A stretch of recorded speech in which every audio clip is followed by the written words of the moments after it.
Welcome to the Create Today podcast. This show is all about how you can create the life that you want by just taking it one day at a time.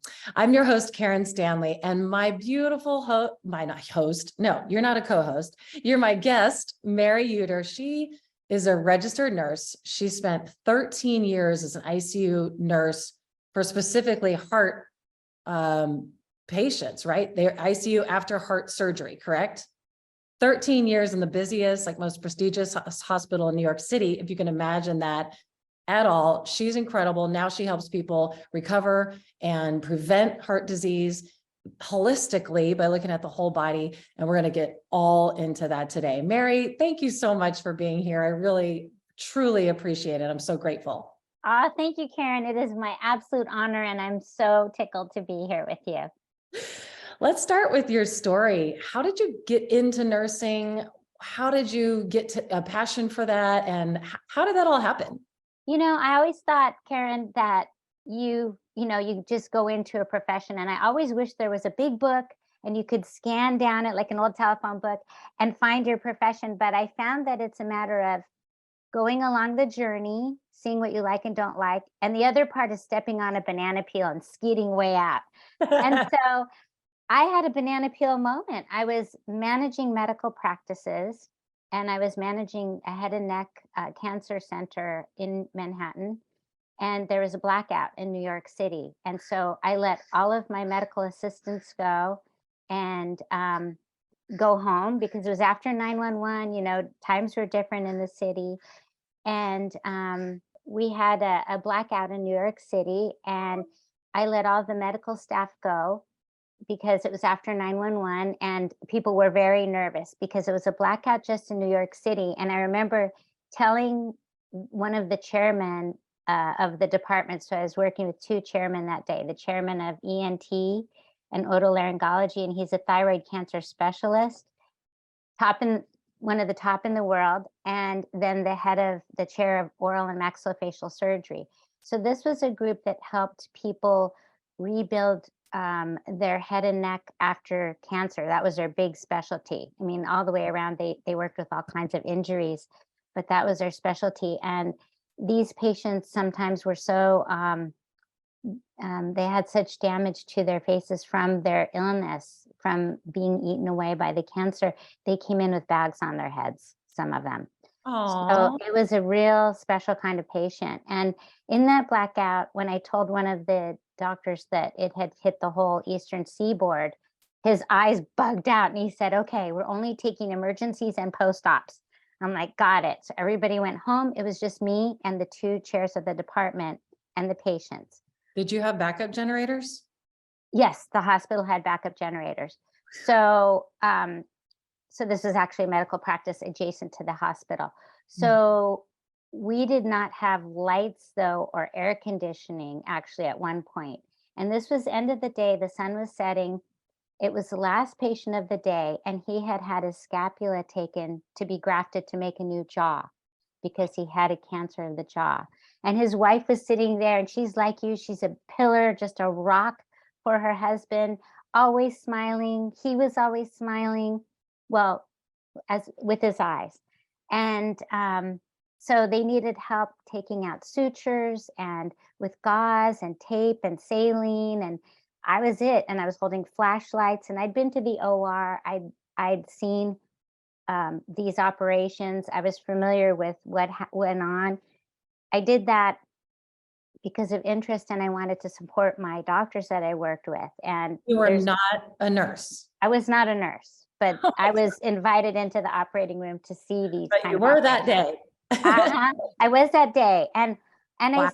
I said, guys, I want to be a nurse. And they both, it was like a record had been playing and it went, and they're like, "What? Are you crazy? What are you talking about?"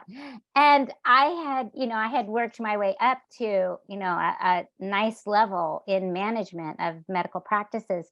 I said, "No, this is what I love. I love helping people. I love being in the contact. I love, not just looking at their medical stuff and sending their claims off and following up on bills and advocating for them with insurance companies." Yeah. So, yeah. So I went to the nursing school, met the assistant dean, found out what I needed for prerequisites. It was the summer of hell, taking microbiology and chemistry in the summer together with all their labs. It was like, and Oh, then running home to take care of my daughter. It was, but you know what? You do what you need to do and you do what you want to do. And so thus a new career was born. wow. And so I became a nurse, and cardiac actually chose me. I went to the recruiter at the hospital, and she said, "Oh, I want you to interview with this manager." So she was great at teaming me up with a good personality. And Mm, it was someone, that I just loved as far as a manager to look up to, and she's very much like you, very open and mhm. receptive and collegial and just a warm, caring person. So I was so lucky. And both of my parents passed away from heart attacks. My father, he was athletic back in the day, and he was a very bright man. He spoke 5 languages. He was an engineer, mechanical and electrical. He built the spinal cord injury unit at the VA hospital in Palo Alto back in the day. Wow. And my mom was a teacher. And my father, he just let go of the life that he had, and just kind of, he had a near heart attack, like chest pains and all that. And then he went out on disability, and then he just gained weight and then hung out with his little crew at McDonald's every day. So the bottom line is he died death by suicide from food.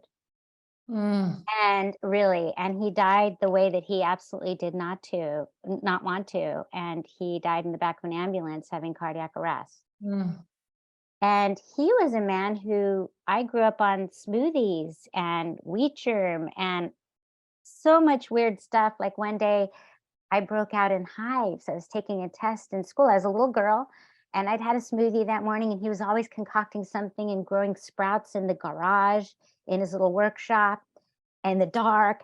And so they brought me to the nurse's office, and there's my brother. Same thing. He broke out like Hulk. So we don't know what we ate that day. We still don't, but my dad had to come get us. And that was funny. So the point is I've always had very good meals, and he was on that train, but he just let that go. And that ended up in his demise. And my mother's was contraindications due to medication she took for a condition called status asthmaticus, which is chronic intractable asthma. Mm. And that went from her continuing to teach and work despite being sick and in an environment where it was always air conditioned. And so it just perpetuated along with stressors in her life. Um, so I thought, oh, this is great. I'm going to learn a lot of things in cardiac and, with my family history. And I always thought I was doing well with eating. And I looked at these people, and they were coming back, and people were not getting better. And, or I discharged patients with medications, a list of doctor appointments, wound care instructions, and there was just no plan for them. They literally left with no plan. And I did my best to educate, but you have maybe 15 minutes because you've got an admission coming and you've got another third patient. Well, So, and sorry to interrupt, but if you yeah, just came out of surgery, you're not going to remember any of it anyway. John was totally out of it. And right. just for listeners who don't know, my husband had open heart surgery March 25th of last year, 2022. He's still recovering. He's still not 100%. He still feels like crap every single day. And so meeting Mary was such a godsend, and she's going to help us, help him feel better and really heal his body in a holistic way. Because 99% of the doctors that I have met in my life, with all good intentions, they only see, and the only tool they have is pharmaceutical drug. And the problem with that, and thank God for them, because they've saved my husband's life. Thank God for surgeons. Thank God for my cardiologist. And the side effects from the drugs are very, very, very real. And they also make you sick, and they make you, tired, and make you feel like crap. So Mary is a godsend to all of us. That's why I'm so excited. I feel, you know, particularly special that this issue about heart health, heart disease, heart attacks, and preventing and recovering from, actually healing, because a drug might save your life, which is great intervention. It's not a good long-term plan. And Right. You're absolutely, you're right. Heal your heart. You're absolutely right. And you made such a good point, because I saw that Western medicine was failing us. Mhm. And doctors are specifically trained to diagnose and then prescribe. Diagnose, treat as if it's an emergency, or treat what is going on. For example, if you're having a heart attack, to the cath lab, get a stent. Yep. That's an emergency bridge. And then you start, they have algorithms almost. It's like, if this, then this, if you have this disease process, then you prescribe these meds. And first of all, it's not one size fits all. Usually meds are developed with the metabolism and testing on a 175-pound average man. So women are completely overlooked. Age is a factor, because your body processes medications differently as you age. So the medications they just cover a symptom. They don't cure the cause of what's going on. So you have blood pressure meds, but what's causing the high blood pressure? How can we heal this naturally? And what's considered alternative medicine was actually the OG. It was the original healing. And then there's a whole history behind why we have medications now and why this is pushed. And doctors have become pill pushers. And doctors have been victims in this whole setup, because they have to do this, or they are considered, out of line or up for malpractice if they haven't followed these algorithms of They'll get their license revoked. Yeah, or someone could sue them. Yep, they get sued. Malpractice. I would urge everybody to take a look at what she's talking about. She's talking about Rockefeller and how the American Medical Association was formed, and then what happened to all the natural and herbal remedies that people have been using for thousands of years to heal the body. Just that, I know exactly what you're talking about, and a lot of people don't. So I would urge people to do some research on that. Yeah, and now what we have is what I call sad Sam. And I'm going to add a Sam onto it. So we have the standard American diet. Yep. Which is full of like seed oils, which will wreck it'll cause inflammation, wreck the insides of your arteries. Then that leads to the standard American diseases. So sad, which leads to the standard American medications, sponsored by the standard American media. 100%. Pfizer, all these companies are sponsoring the media. 100%. And it's all just, they're giving you these foods to make you sick so that they can sell the drugs. And we don't need those drugs. Our bodies are not deficient.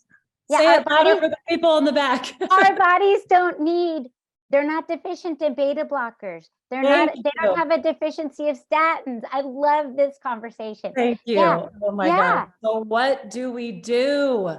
What do we do? Okay, this is why I made my program.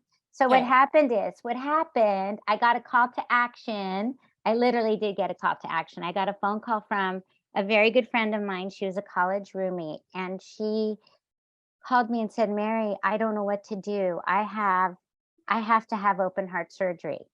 And I said, what? And she said, I have to have 2 valves replaced. What?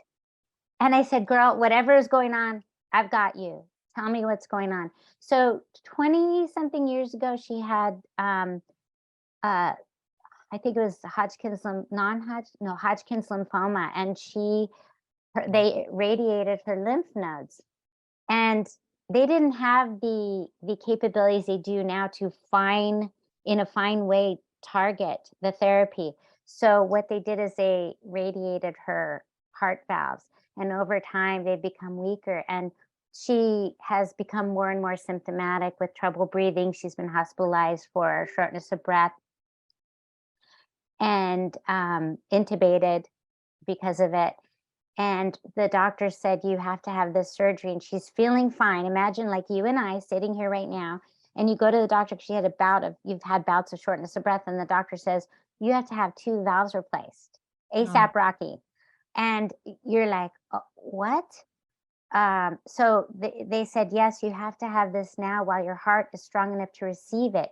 You can't keep going on and get sicker and sicker. Terrifying. So yes, so we had the luxury of a little bit of time for an electively scheduled procedure.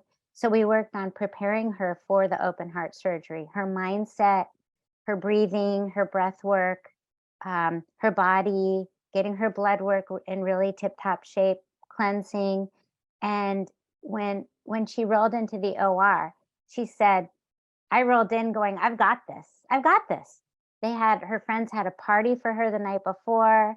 It was just great. And we created tactical strategy on how things were going to work at home while she was out, and what was going to happen, for the kids, and food and everything. Everything was taken care of. She had a landing spot to land in afterward. Her room had been redone. Her and her husband redid the room, repainted it. She had a little altar set up in there with her crystals and books, and everything was just, and we got her ready for what to expect in the hospital, got him ready for what to expect. She had her whole kit of what she needed in the hospital for personal care that the hospital either provides or doesn't provide, but she wanted her own. So that was great. So that was my call to action.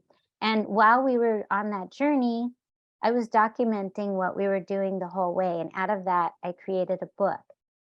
And I was just leaving the hospital. I was planning on writing a book anyway. So this was like a perfect synchronicity of events. This is I awesome. left. Yeah, I left the. Here. Oh, yes. It's called the Heart to Soul Cardiac Wellness, and you can get it on Amazon. I just want to make sure I show people. It's incredible. There's so much. This is like the Bible for your healing your body.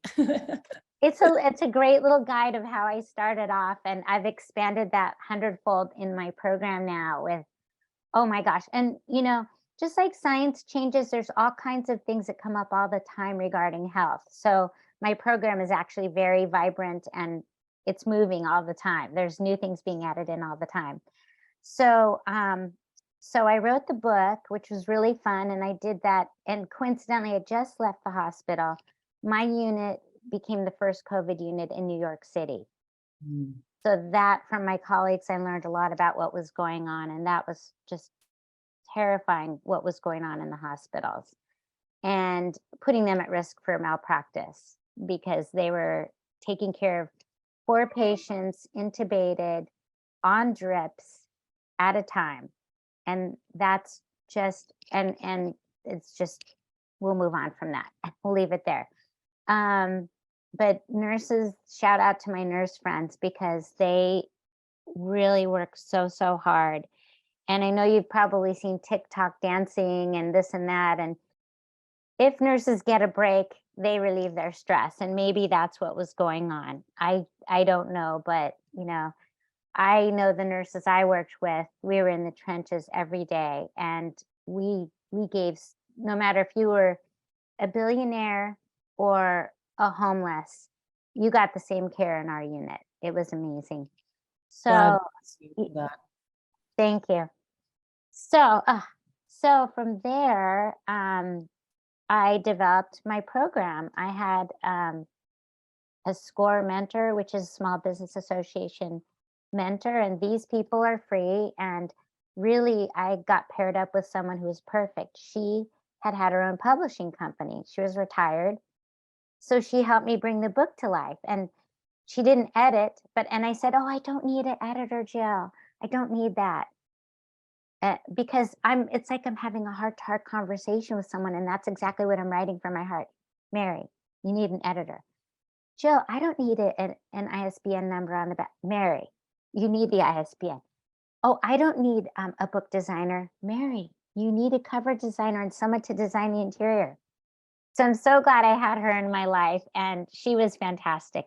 So from there, I developed the program. And what I focus on is, first, we start with mindset, because heart attack patients, open heart patients, they are released into the wild, discharged, and they're told, you'll be fine. Here's your meds. Here, we'll see you in a month.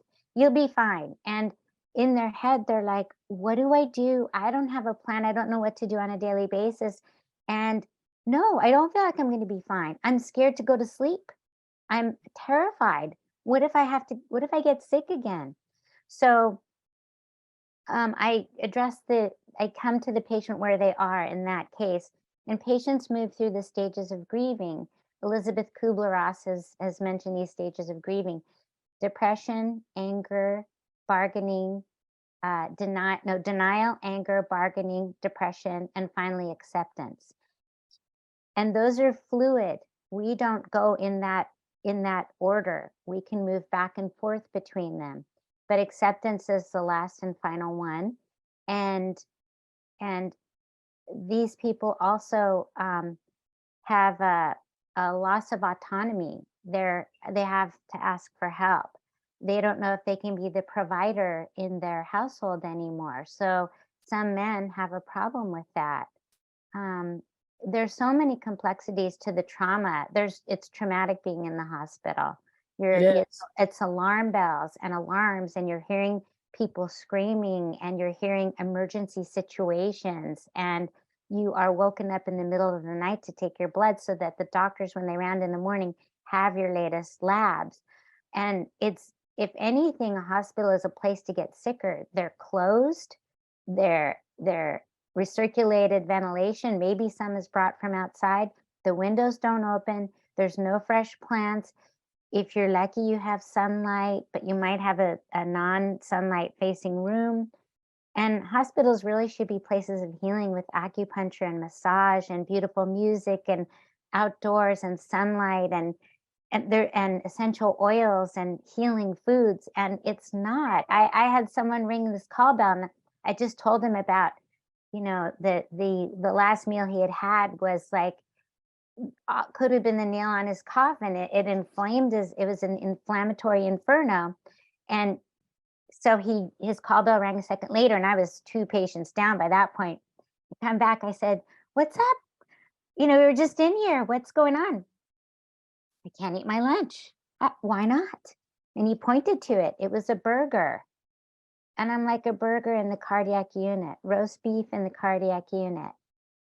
Just again, it's the whole system making you sick to keep you sick and keep you on medications. Let's talk about mindset. What are the foundations of, how can help anybody? We all need mindset help, but anybody who wants to prevent and recover and heal any heart things or any body things, really. What are the foundations that you teach? What are the top 3? I would say self-introspection. So taking a look inside to kind of understand what really is the problem. Because if you don't know your problem, you can't fix it.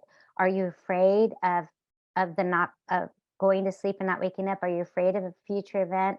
Are you traumatized by things that happened in your childhood? Really thinking about what's going on for yourself.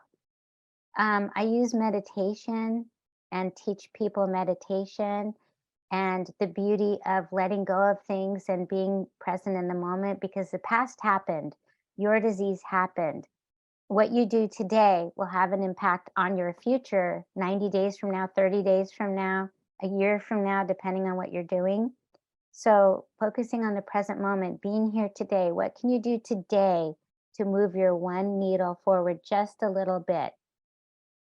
And then manifestation, thinking about what is your life going to look like, and make you become that now. So your body hears everything you're thinking and saying. So those cells react. Even if you're thinking something, you can engage the stress response in your body, which triggers hormones. Your body doesn't know it really happened or not. So that's really important. Those are 3 of the top things I would say that are important. I just want to emphasize that because that's brilliant. Your body hears every single thing you say and think. And it's so important, because if we just remember that our cells are listening all the time, and then we could make tiny little shifts and improve our mindset and our health. Like you said, a little bit every day, moving the needle one teeny tiny bit towards the health that you want to achieve in the life. Yeah, and any time like I have to do this, well, that's putting a burden and an onus. And you know what? You get to do this. So that little shift in words, where I just joined a book club and we're reading Your Word is Your Wand. It seems like a spiritual book, but it also has a lot of powerful um, affirmations in it, and affirmations can be very helpful. So something might resonate with one person, something else might resonate with another, but I do encourage you to look inside, to get to know yourself better, and to go outside and do things you haven't done before. Try something like meditation, try these things, because they do help. Our mind is fantastic. It's a healer. What's the biological, physiological effects inside the body when you practice these things and you calm your nervous system and practice mindset? What are the physical, what happens physically inside the body? Why is it so beneficial? Awesome question, Karen. So let's take breathing into the belly, where nice deep breaths into the belly through the nose. So this is an example of tactical strategy I use in my program. It's all full of tactical strategy. So this is a tactical strategy for lowering blood pressure, engaging the parasympathetic rest and digest response. So what we'll do is we'll breathe into our belly as if we had a balloon in our belly. When you breathe in the chest, you're engaging actually the stress response. Think of when someone surprises you and you go, you are taking a breath in through the top. When you breathe in through the bottom, you're also opening your alveoli, it's like grape sacs at the base of your lungs. So you're opening those up, you're oxygenating the body better, you're allowing toxins to move out of the body. When you have toxins moving out and oxygen moving in, you just minutely making it a more alkaline environment. And you're also creating an environment that bacteria, funguses, pathogens don't like to live in. They don't like an alkaline environment full of oxygen. So that's helpful. You're stimulating your vagus nerve, which is stimulating the parasympathetic reflex.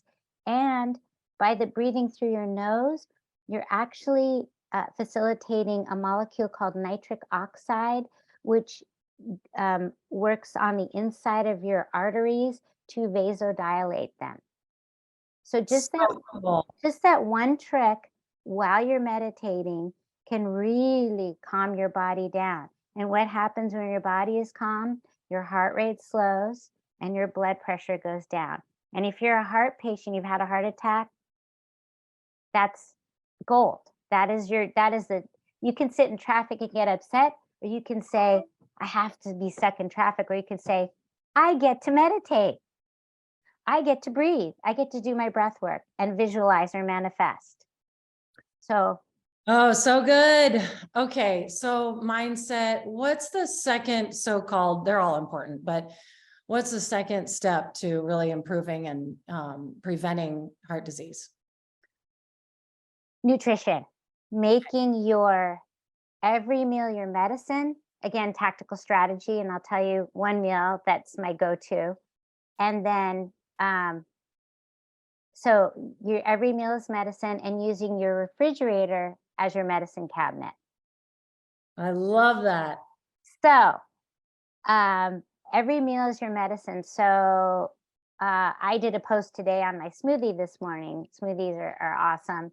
And for example, oatmeal. Let's take oatmeal. So you have oatmeal. You could just have your oatmeal with some non-dairy milk. And we'll talk about dairy in a second, because that's the second thing. Eliminate dairy, and I'll talk about that in a second. But oatmeal is a little bit of protein. It helps to lower cholesterol. And then on the oatmeal, you have banana, which is potassium, which your heart loves potassium. If you have kidney disease, you can't have a lot of potassium. You have to be careful. But potassium balances sodium. So everybody's saying, oh, no salt for heart patients, fluid retention, or for anybody. That's not really the issue. The issue is a lack of potassium balancing our potassium calcium channels in our cells. So everybody bastardizes salt, when sea salt has a lot of healing minerals in it, and salt, a little bit of salt in our water first thing in the morning helps to hydrate us. Otherwise, we're pouring this down and it doesn't have anything to pull it into our body. So Wow. that's another little hack. So you've got your oatmeal. You can even put a little tiny bit of salt in it. Then you have your fresh fruit, and then you can take some coconut yogurt, which has probiotics in it. And what is that going to do? That is going to help your gut populate. You're putting good gut bacteria in there. The gut is the seat of our immune system. So you're building your immune system with breakfast. Then you add a couple of chopped dates on there. Dates are fiber, so it's going to help us poop, which we want to get things cleared through our body. Dates are antimicrobial, antiparasitic, and antibacterial. So and they're fiber. So what are they doing? If you're populating the gut with these good bacteria, they're like a pet. And you have this new pet. What are you going to feed it? Feed it fiber. It loves fiber. So feed it dates. So now you have a healthy gut. You've lowered cholesterol. You've got cinnamon in your oatmeal. That's great for blood pressure and blood glucose control. So your meal is your tactical strategy right there. Great start to the day. And the bad bacteria, they like to eat sugar and processed flour, right? Yeah. That's what they Yeah. feed. Yeah. That's exactly. So you want to stay away from processed foods, seed oils, fried foods. What happens is your gut gets inflamed, and you have these they're like little villi, and what happens is they open, there's gaps that open, and so any toxins or bacteria go into your bloodstream. So that's why most people feel like crap, because they've got so much junk floating around. And one of the first things we need to do is really heal your gut, work on a gut. And I have a gut protocol in my program. I have a morning and an evening protocol. I also work with people who have cardiovascular damage from pharmaceutical injections. So I've included some detox protocols for that as well in my program. Oh, that's fantastic. Yeah, I downloaded it for John. And so we're getting really good. I mean, we're getting better. Cut out alcohol, got back on the smoothie. I used to do the smoothie every single day, but stuff happens. He doesn't feel good. So we don't have our regular morning gym routine. Then you lose that one part of the routine. Then the whole morning goes to shit. You know what? Routines are so important. And that is, again, that's positive habit stacking. So my program is based on those tactical strategies stacked on week by week. So you're building until you have, guess what your labs look like? You don't look like a cardiac patient at the end. Wow. My clients, for the most part, like one client just got off his diabetes meds this last week. Wow. So that was great. Yeah. How long did it take him from a month? 1 month? That's it? Yeah, that was the first thing we worked on. So he has a program, but we can zoom in on little things. Right. Yeah. Like particularly for someone like my husband, after, and then you take all the tests and you do all this stuff, everybody tells you you're fine, but he's dizzy and he has a fever every single day. So he's not fine. And so, I'm going to send you his lab so you can give us, and we got a new doctor, we get to see in 2 weeks. So, that's so incredible that somebody can make that massive of a shift in their health and in their blood work in 1 month. Yeah. On my website, there's one client who dropped his cholesterol 93 points in 6 weeks. Gosh. He went hard. His blood pressure was 199 over like 110, something like that. Like they wanted to hospitalize him. And he said, oh, hell no. And he found me and immediately went to work. And less than 9 weeks, which is what my program is built, because 9 weeks is pretty much the average amount of time it takes to build and hold new habits before it becomes what you're doing with those habits and habit stacking is you're actually building a new lifestyle. I put a dash in there, lifestyle, way of living. So you're building a new lifestyle because the old one is no longer working. That's beautiful. Yeah. And is the protocol that different if you're really focused on just lowering your blood pressure or recovering, healing the heart issue, the heart disease? Is it similar? This is a protocol that's for everyone because we're all chemistry sets. And whether you've had a heart attack, open heart, or have cancer or other comorbidities, this will reach out to other organs. It'll reach out to your whole system, down to your cells. So this is not just, it's heart health, and I'm specializing in that. We talk about cholesterol. That is something else that has been bastardized over time. And cholesterol is one of our most important things that it's on every cell. Our brain uses it the most. Our body makes it. The liver, thank God, we need to buy our liver Christmas presents because it does so much work each day. But the cholesterol is actually protective. And we're taking, first of all, what did Sneaky Pharma do? The level for what's normal went from 220 to 200. So what does that mean? It means more people are going to get prescribed because now that it's your cholesterol's 200, now you have to have, it's 201, now you have to have a statin because that's how they're trained. And cholesterol is, it goes in and it patches up your arteries like potholes. And Like when I you would say, 220, that's the top number. I don't know the, that's the top. It was 220 as the top number of normal. Now it's dropped down to 200 as the top number. but I mean, there's the two numbers they give you. Is that the first one or the second one? I can't remember the names. Are you talking? No, that's blood pressure. Never mind. Yeah. But Forget I same said- thing happened for blood pressure. 120/80 used to be the norm. Yeah. And now that is considered borderline hypertension. And that is not so. And as we get older, it's okay to have our blood pressure in the 130s or 140s because are your arteries, are you as flexible now as you were at 14? Your arteries aren't either.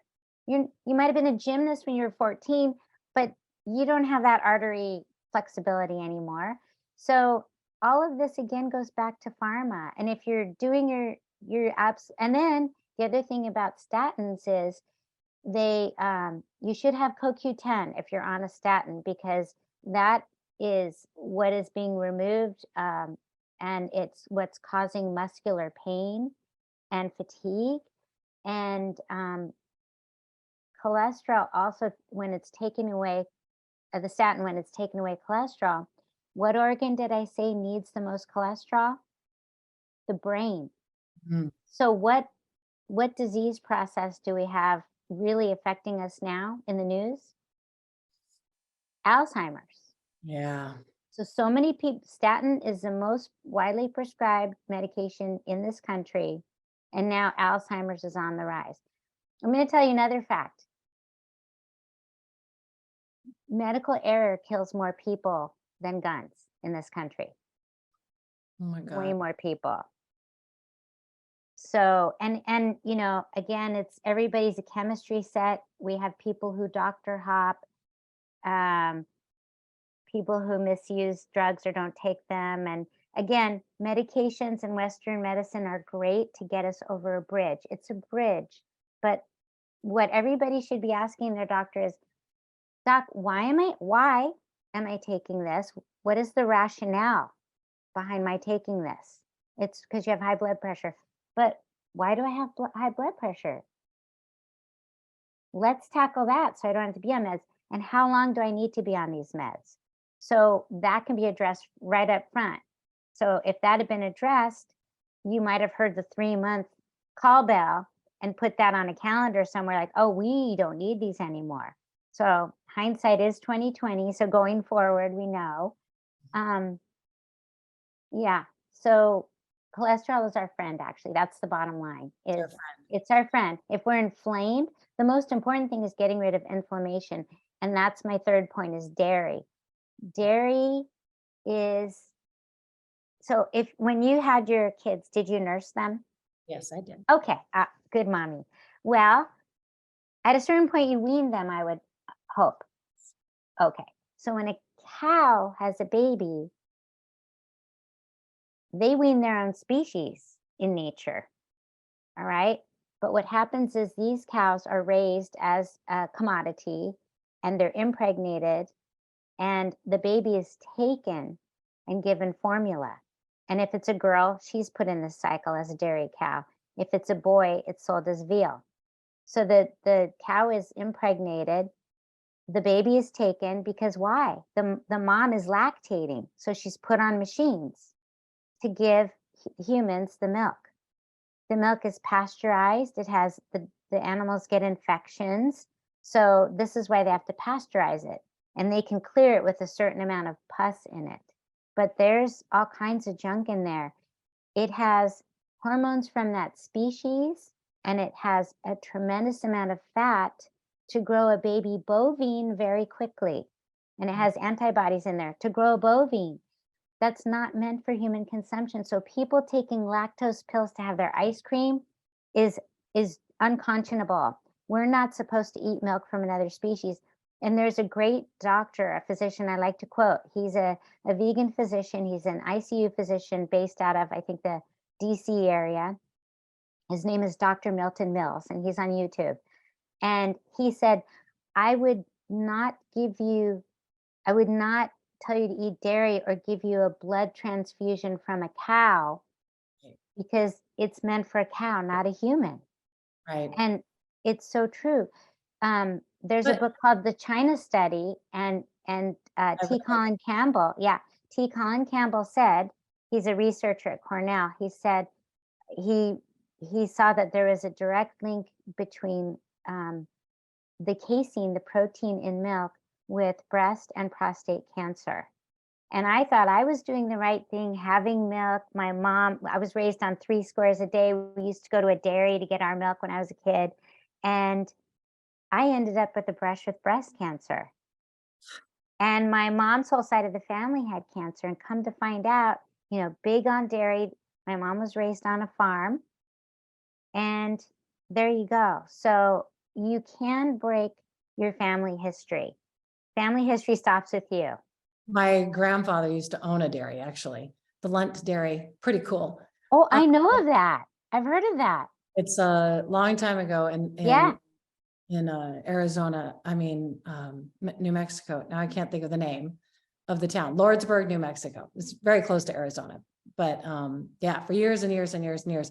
But my question is, people debate this all the time. If you looked up dairy, is it bad or good? You'll find 9 billion people who say it's good and 9 billion people say it's bad.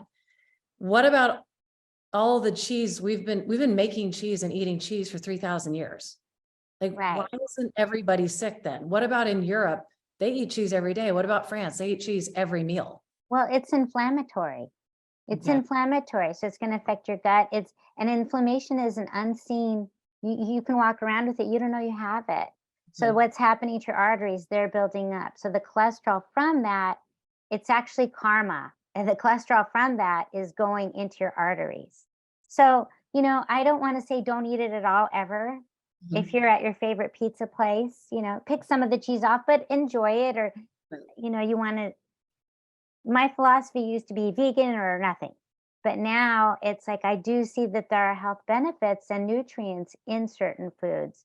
But the thing is don't go overboard. When you go overboard, you're saturating your cells with fat. And guess what? That's how diabetes starts. Don't blame the banana. It's not the banana's fault you have diabetes. Your cells got jacked up because they're full of fat, and insulin couldn't let his girlfriend glucose in. So what happens is the cell is sitting there, and he's like this guy that just had a hard week. He just wants to go sit on his couch and have a beer. And his wife, the pancreas, is yelling at him. And what she's yelling, every command she wants from him, every honeydew that she wants from him is an insulin. And he is just not hearing it. Selective listening is listening to the TV.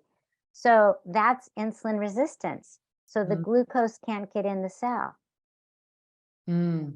So you got to, you have to be mindful. I get it. I love cheese too, but there are some great vegan cheeses that are amazing that you can't even tell, like cashew cheeses. And that's true. I've had a lot of cashew cheese is my favorite. It's delish.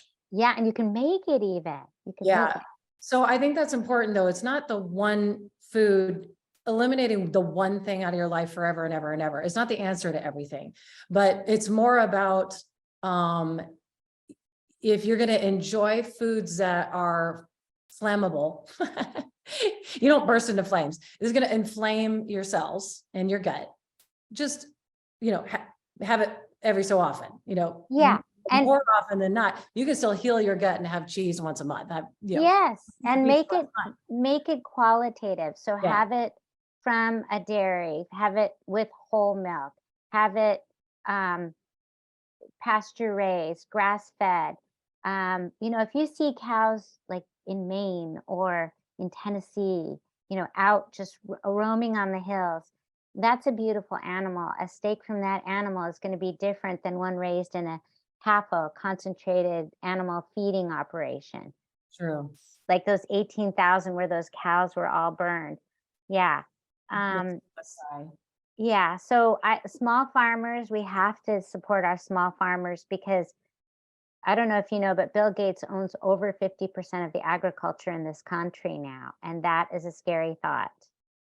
So we have, yeah, yeah, we have to be so mindful of everything we do. And mindfulness is so important. And knowing that what you put in your body when you think of it is, how's this going to nourish me? Or, if it's going to make you happy and you're at a family reunion and you're from Texas and there's this killer barbecue, have it. If you're normally eating really well or predominantly vegan, maybe pescatarian, or maybe a little combination, and then you go off the rails, it's not going to change your labs critically. When you go into a problem is like a perfect storm where you're like on a plane flight and you've eaten like crap, you're not hydrated, you've slept the whole 9-hour plane flight, and you've got a DVT, and then you've got other clots and it turns into a heart attack. That's the problem, that's a problem. So that was a perfect storm that could have been avoided. Oh my gosh. I wish we had 5 more hours. There's so many more questions I wanted to ask you, but we're running out of time. And I just want to say thank you. This has been amazing. It's one of my favorite subjects. I'm always trying to figure out how people can be healthier and feel better and internally and heal instead of supplement, instead of just put a Band-Aid on a symptom. Yeah. I'm very passionate about this subject, and you're so full of knowledge. I want to ask you 9 billion questions, but instead of that, let's just tell them how they can find you, because they can coach with you. You can read her book. Make sure you read Heart to Soul Cardiac Wellness, Mary Yuter, Yuter. And you have a full program course. It's a video course, right? It's video and live coaching. So it's group coaching. So you have a built-in support network. So it's a 9-week program. It's called the Heart Health Accelerator, and it's on my website, which is www.heart2soul, all spelled out, no numbers, heart2soulcw.com. And then my Instagram is at Heart Health Accelerator, and also Heart2soulcw. And that has more of my unprofessional and my takes on the world events. And Heart Health Accelerator is just totally about my program and daily inspiring posts. Yeah, she posts every day, something great, a great tip, a great story, a great, thing that we can implement every day, like that day. So make sure you follow her on Instagram. She's just such a wealth of knowledge. Mary, thank you so much for taking the time and sharing what you know and helping people and doing what you're doing. I appreciate you so much. I appreciate you, Karen, because you're putting this out into the world too. Yes, and I'm super excited too. Everybody needs to listen to this. And for those of you listening or watching, thank you so much for being here. Thank you for supporting my show. God bless you. And just remember that you can create the life and the health and the fitness and the wellness that you want. Just take it one day at a time. God bless you. Thank you.